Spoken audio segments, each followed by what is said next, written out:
The collapse of frontiers rarely announces itself with fanfare.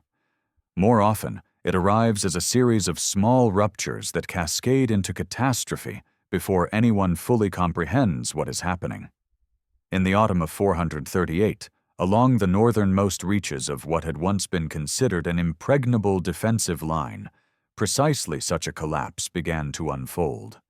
40,000 riders, drawn from confederations across the eastern steppes, penetrated deep into imperial territory in a campaign that would fundamentally alter the balance of power across an entire continent. The speed and completeness of their success shocked contemporaries and has puzzled historians ever since. How could such a vast, well-defended border simply fail? The answer lies not in any single factor, but in a constellation of circumstances that transformed what should have been manageable pressure into an unstoppable flood. The empire in question had spent 2 centuries constructing what it considered the most sophisticated border defense system ever conceived. Stretching across nearly 2,000 miles of frontier, the network combined permanent fortifications, mobile cavalry units, early warning systems, and diplomatic arrangements with buffer peoples. Watchtowers stood at intervals of 5 to 10 miles, each within sight of its neighbors, capable of relaying signals across the entire frontier within hours. Behind these observation posts lay a deeper system of fortified towns, each garrisoned with professional soldiers and supplied through dedicated military roads. The engineers who designed this system understood terrain, logistics, and the tactical realities of steppe warfare. They had studied previous invasions, analyzed failures, and built accordingly. On parchment and in the minds of strategic planners, the frontier appeared nearly invulnerable. Yet systems, no matter how carefully designed, exist not in abstraction, but in specific historical moments, dependent upon resources, personnel, and political will that can erode long before the physical infrastructure shows signs of decay. By the 430s, the empire faced challenges far removed from its northern frontier. A succession crisis had fractured the ruling dynasty 3 years earlier, leaving 2 rival claimants, each controlling roughly half the territory and commanding the loyalty of different military factions. Border defense, which required coordinated command and reliable supply chains, suffered immediately. Garrison commanders found themselves uncertain which claimant to obey, whether requisitions would be honored, and whether reinforcements would arrive if needed. Some units went months without pay. Others received conflicting orders from rival capitals. The sophisticated signal system meant nothing when no one could agree on who had authority to respond to warnings. Economic pressures compounded these political fractures. A combination of crop failures and monetary inflation had strained imperial finances for over a decade. The silver content of coins had been steadily reduced, eroding confidence and making it harder to hire mercenaries or purchase supplies at frontier markets. Garrison pay, when it arrived at all, bought less than half what it had a generation earlier. Soldiers supplemented their income through trade, agriculture, and arrangements with local populations that sometimes blurred the line between defense and extortion. Morale deteriorated. The best troops were pulled south and east to fight in the civil conflict, leaving the frontier manned increasingly by second-rate formations, local militias, and units whose loyalty depended more on immediate circumstances than abstract imperial allegiance. While the empire turned inward, the steppe world was undergoing its own transformation. The confederation that would launch the invasion had been forming for years, driven by a combination of environmental pressure and political opportunity. Climate reconstructions suggest that the preceding decade had brought unusual aridity to the eastern grasslands, reducing pasture quality and intensifying competition for resources. Traditional grazing territories became inadequate. Herds needed to move farther to find sufficient fodder, bringing different groups into closer contact and conflict. In such circumstances, strong leadership could transform fragmented tribes into unified forces. The man who emerged to provide that leadership was known to imperial sources as Rugila, though the steppe peoples likely called him by different names depending on their language and political relationship to his core following. Rugila understood both steppe politics and imperial vulnerabilities with remarkable clarity. He had spent time within imperial territory, possibly as a hostage or diplomatic envoy in his youth, and knew the language, customs, and bureaucratic structures of the civilization he would attack. He recognized that the empire's strength lay not in its military capacity, which was formidable but finite, but in its organizational coherence. Disrupt that coherence, and impressive fortifications became isolated strongpoints rather than an integrated system. His strategy therefore aimed not at direct confrontation with imperial armies, but at creating chaos faster than the empire could respond, exploiting the very size and complexity that had once been sources of strength.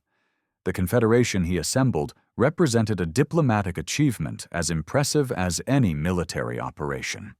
Steppe societies were fractious, divided by kinship networks, grazing territories, and historical grievances that could span generations.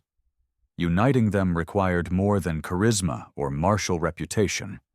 It demanded careful negotiation, strategic marriages, the distribution of prestige goods, and the promise of wealth that could only come from successful raiding. Rugila spent years building this coalition, moving between different groups, adjudicating disputes, and gradually establishing himself as something approaching a paramount chief. By 438, he commanded the loyalty, or at least the cooperation, of groups that had rarely acted in concert before. The 40,000 riders who would cross the frontier represented not a single people, but a confederation bound by shared interest in the extraordinary opportunity that imperial weakness presented. The invasion began not with a single dramatic crossing, but with a carefully orchestrated series of probes and feints designed to confuse defenders about where the main thrust would come. In late spring, small raiding parties hit multiple points along the frontier simultaneously. Imperial commanders, receiving reports of incursions separated by hundreds of miles, struggled to determine which represented genuine threats requiring reinforcement and which were diversions. The signal system, designed for warning about specific threats, became overwhelmed with contradictory information. Smoke rose from watchtowers across vast stretches of frontier, but the pattern made no tactical sense according to conventional understanding of steppe warfare, which typically concentrated force at a single weak point. These preliminary raids served multiple purposes beyond simple confusion. They allowed Rugila's commanders to assess the current state of imperial defenses, identifying which sectors were well-manned and alert versus which had been depleted or were poorly led. They drew out mobile reserve forces, revealing their strength and positioning. They also served to gather intelligence about internal imperial conditions through interrogation of prisoners and observation of how quickly and effectively the empire could coordinate responses across different sectors. The information gathered during these weeks proved invaluable when the main invasion began. The actual crossing came in midsummer, at the height of the campaign season when grass was lush and horses at peak condition. Rather than attacking the most heavily fortified sectors, Rugila directed his main force toward a section of frontier that ran through particularly rugged terrain. Imperial planners had always considered this area relatively secure because the landscape itself seemed to offer natural obstacles that would slow or channel any invasion. Mountains, ravines, and limited water sources made the region difficult for large forces to traverse. Permanent fortifications were fewer here, supplemented by mobile patrols that could exploit their knowledge of local geography to intercept raiders. What the planners had not anticipated was an invasion by forces that had no intention of following normal operational patterns. Steppe riders traveling light, with each warrior leading multiple remounts, could move through terrain that would stop conventional armies. They needed neither supply trains nor established roads. They could ford rivers that would require infantry to build bridges, traverse mountain passes considered impassable for formed units, and cover distances in a day that would take conventional forces a week. The Confederation split into multiple columns, each following separate routes through the mountains, planning to reunite on the far side where open country would allow them to exploit their mobility advantages fully. The Imperial response, when it came, proved tragically inadequate.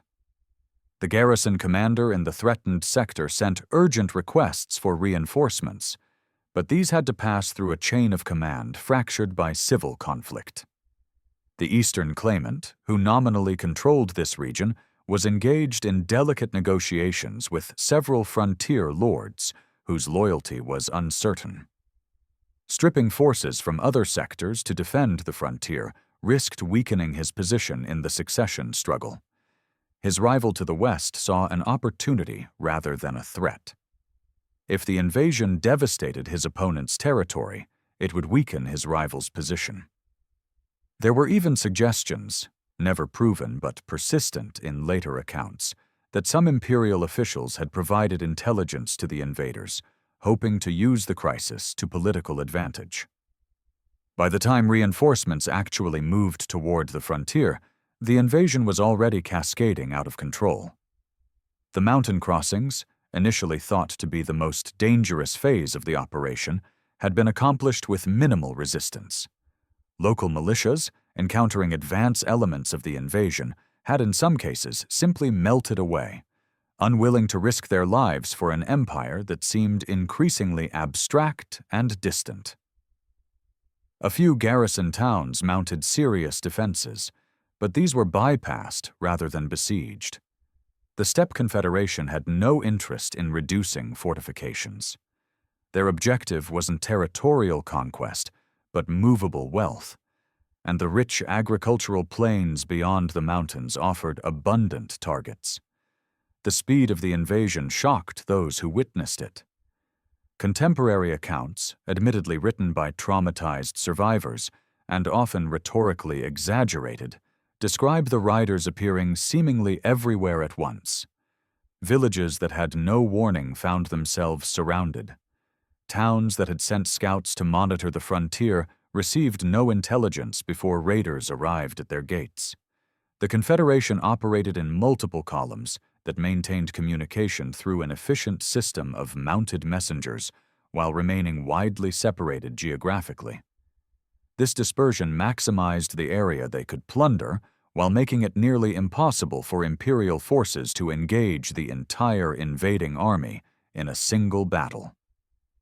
Imperial military doctrine emphasized set-piece engagements, where the Empire's advantages in heavy cavalry, disciplined infantry, and siege equipment could be brought to bear. The Confederation refused to cooperate with this script. When Imperial armies marched to intercept them, the steppe riders simply rode away, their multiple remounts giving them speed advantages that made pursuit futile. When Imperial forces divided to cover more territory, the Confederation concentrated locally superior numbers to destroy isolated detachments. They fought only when conditions overwhelmingly favored them, otherwise evading and continuing their depredations. The psychological impact of this approach may have been as important as the material damage inflicted. The Empire had long projected an image of invincibility, of borders that would hold against any threat. Citizens had grown accustomed to security, to the assumption that the state could protect them. As that assumption crumbled, so did social cohesion. Refugees flooded southward, spreading panic and consuming resources. Local elites began making their own arrangements for defense, hiring mercenaries and fortifying private estates, effectively acknowledging that imperial protection could not be relied upon. Some even began negotiating directly with the invaders, offering tribute in exchange for being bypassed, transactions that enriched the Confederation while further undermining imperial authority. The economic disruption rippled far beyond the immediately affected regions. Agricultural production collapsed in areas either ravaged by raiders or abandoned by farmers fleeing to supposed safety. Markets that had supplied the frontier and the interior alike ceased functioning. Tax revenue, already strained by civil conflict, dried up entirely from affected provinces. The empire's financial system, dependent on predictable flows of revenue and grain, began to buckle. Distant cities, never touched by raiders, nonetheless experienced shortages and inflation as the commercial networks that supplied them fragmented. By autumn, when the campaign season traditionally ended and steppe raiders would normally withdraw to winter quarters, the situation had evolved beyond a mere raid into something approaching systemic failure. The Confederation had penetrated hundreds of miles beyond the original frontier, establishing temporary camps from which they continued operations. They had captured enormous quantities of portable wealth, thousands of prisoners who could be sold as slaves or ransomed, and vast herds of horses and cattle. More significantly, they had demonstrated that the imperial frontier was permeable, that the empire could not protect its subjects, and that the rewards of invasion vastly outweighed the risks. Some modern historians have suggested that the invasion might have been contained had the empire's internal political situation allowed for effective response. Fragmentary records hint that military plans were drawn up for a coordinated counteroffensive using armies from both rival claimants. Elite units were pulled from garrison duty across the empire and concentrated for what was intended to be a decisive campaign to trap and destroy the invading force. Had this materialized, the story might have ended differently. The Confederation, despite its mobility and tactical skill, was ultimately operating far from its base, with lengthening supply lines and in terrain where imperial knowledge of geography could be turned to advantage. The counteroffensive never properly occurred. Political calculations overcame strategic necessity. Neither claimant trusted the other enough to coordinate genuinely, and each feared that committing forces to the frontier campaign would leave them vulnerable to their rival. The armies that were assembled spent more time maneuvering against each other than against the external threat. In some cases, units that were supposed to be pursuing invaders instead found themselves facing imperial troops loyal to the other faction. The Confederation leadership watched this paralysis with what one imagines must have been a mixture of relief and contempt.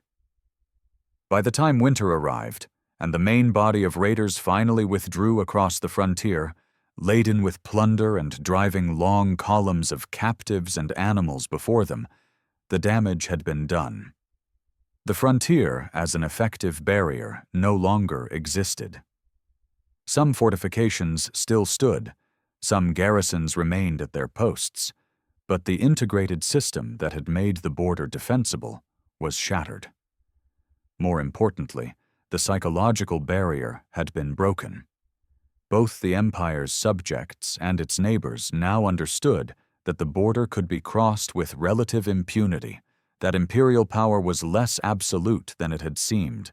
The longer-term consequences unfolded over years and decades rather than in a single season. The successful invasion of 438 encouraged other steppe groups to attempt their own incursions. Some joined Rugula's confederation, swelling its numbers and ambitions. Others operated independently, calculating that the empire was too weakened and distracted to defend itself effectively anywhere.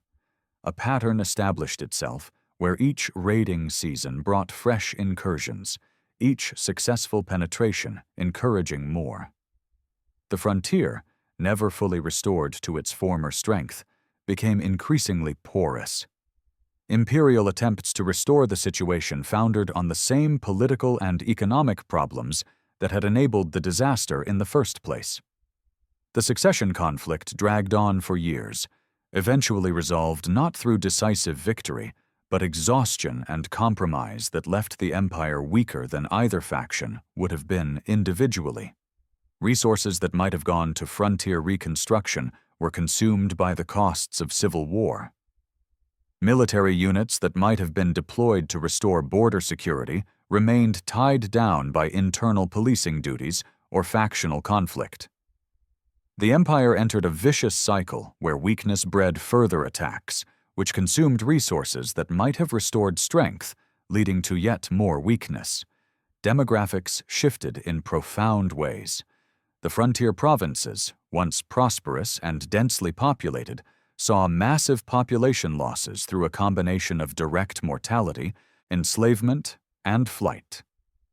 Agricultural land returned to wilderness in areas where no workforce remained to cultivate it.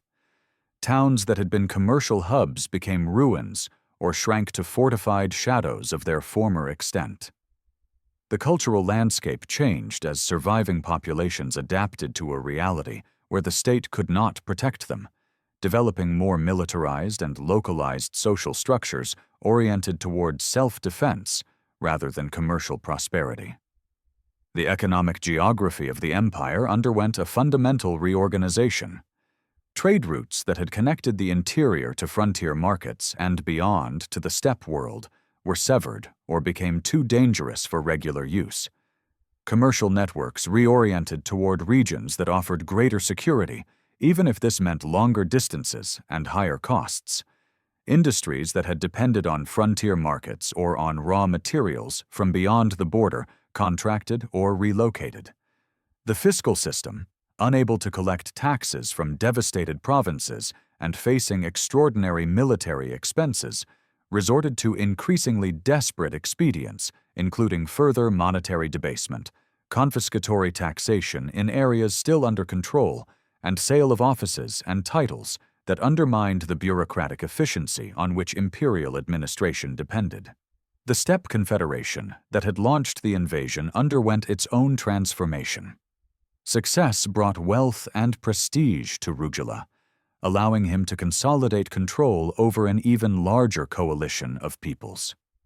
The Confederation evolved from a temporary alliance for raiding into something approaching a permanent political structure, with institutions, hierarchies, and territorial ambitions that went beyond mere plunder. Later generations would see in Rugila's achievement the template for steppe empire building, demonstrating how skillful leadership could harness the military potential of nomadic societies to challenge even the largest sedentary states. Yet the invasion's success also contained the seeds of future instability for the Confederation. Wealth flowing in from raids and tribute created inequality within steppe societies that had previously been relatively egalitarian. Elites emerged who controlled disproportionate resources and could command followings based on patronage rather than kinship or reputation. These structural changes introduced tensions that would eventually fragment the Confederation, though not before it had extracted decades of tribute from the weakened empire. The relationship between the steppe world and the sedentary civilization it had breached evolved into something complex and ambiguous, combining elements of predation, parasitism, and interdependence that would characterize the region's history for centuries. Modern analysis of the 438 invasion reveals how multiple causative factors intersected to produce catastrophic failure. No single element was sufficient in itself. The empire had weathered succession crises before, without seeing its frontiers collapse. It had faced economic challenges and military pressure from steppe confederations. What made 438 different was the simultaneity and mutual reinforcement of these challenges. Political fragmentation prevented effective military response. Economic strain reduced the resources available for defense. The Steppe Confederation emerged at precisely the moment when it could exploit these weaknesses most effectively. Climate pressures that intensified competition on the steppes coincided with imperial vulnerabilities that made invasion attractive and feasible. This confluence of circumstances was not entirely accidental. Some factors, like climate fluctuations, operated independently of human agency. Others, like the succession crisis, resulted from specific political choices and contingencies. Still others, like the long-term economic pressures, reflected structural features of how the empire organized its economy and fiscal system. The genius of Rugila lay in recognizing how these various elements created an opportunity and in having the organizational capacity to exploit it before circumstances changed. A decade earlier or later, the invasion might have failed. The window was specific and finite, though those living through the events could not have known this. The human costs of the invasion are difficult to quantify precisely, but were undoubtedly enormous. Contemporary sources speak of cities left empty, fields unharvested, and populations either dead, enslaved, or dispersed. Archaeological evidence from frontier regions shows dramatic decline in settlement density and economic activity in layers corresponding to this period. While some accounts are surely exaggerated, as traumatic events often are in their telling, the general picture of widespread devastation is well supported. For the individuals caught in the invasion's path, theoretical questions about imperial politics or steppe confederacy organization would have meant nothing compared to the immediate realities of violence, displacement, and loss. The invasion of 438 offers enduring lessons about the fragility of borders and defensive systems. However sophisticated the engineering or careful the planning, borders ultimately depend on the political coherence, economic capacity, and military effectiveness of the states they protect. When these factors are robust, borders can withstand considerable pressure. When they weaken, barriers that appeared formidable can fail with shocking suddenness. The 40,000 riders who crossed the frontier did not do so because they had discovered some tactical innovation or secret vulnerability. They succeeded because the empire was no longer capable of doing what its frontier system required: coordinating resources, maintaining morale, and responding effectively to threats. Understanding this event requires avoiding the temptation to see it as inevitable or as simply the triumph of barbarian vitality over civilized decadence, an interpretation popular with certain historiographical traditions, but ultimately misleading. The empire that failed in 438 wasn't weak because it was civilized, but because of specific political, economic, and military failures that might have been avoided had different choices been made at critical moments. Similarly, the steppe confederation that succeeded did so not merely because of martial culture, but because of sophisticated political organization and strategic acumen that rivals anything produced by sedentary civilizations.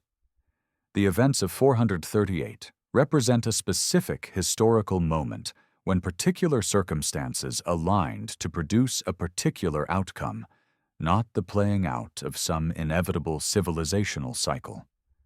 The seasonal time frame of the invasion is itself significant. That 40,000 riders could penetrate so deeply and cause such catastrophic damage in a single campaign season speaks to both their operational effectiveness and the empire's inability to mount coherent resistance. In previous centuries, similar-sized invasions had been contained or defeated through coordinated imperial responses that brought superior numbers and resources to bear before raiders could consolidate their gains.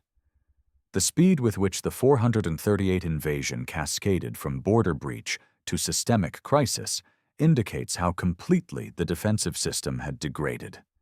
What should have been a serious but manageable challenge became an existential threat because the mechanisms that would normally have contained it had already failed. In the centuries following 438, the invasion came to occupy an important place in the historical memory of both the successor states that emerged from the empire's fragmentation and the steppe peoples who claimed descent from the Confederation. For the former, it became a cautionary tale about the consequences of internal division, and the importance of maintaining frontier defenses. For the latter, it was a founding narrative, proof that sedentary empires were not invincible and that skillful leadership could harness steppe military power to dramatic effect. These competing narratives shaped how subsequent generations understood the relationship between nomadic and sedentary worlds, between empires and their frontiers, between order and the forces that could shatter it with terrible speed. The events of a single season in 438 cast shadows that would stretch across centuries, a testament to how quickly the seemingly permanent can collapse when the conditions that sustained it erode beyond recovery.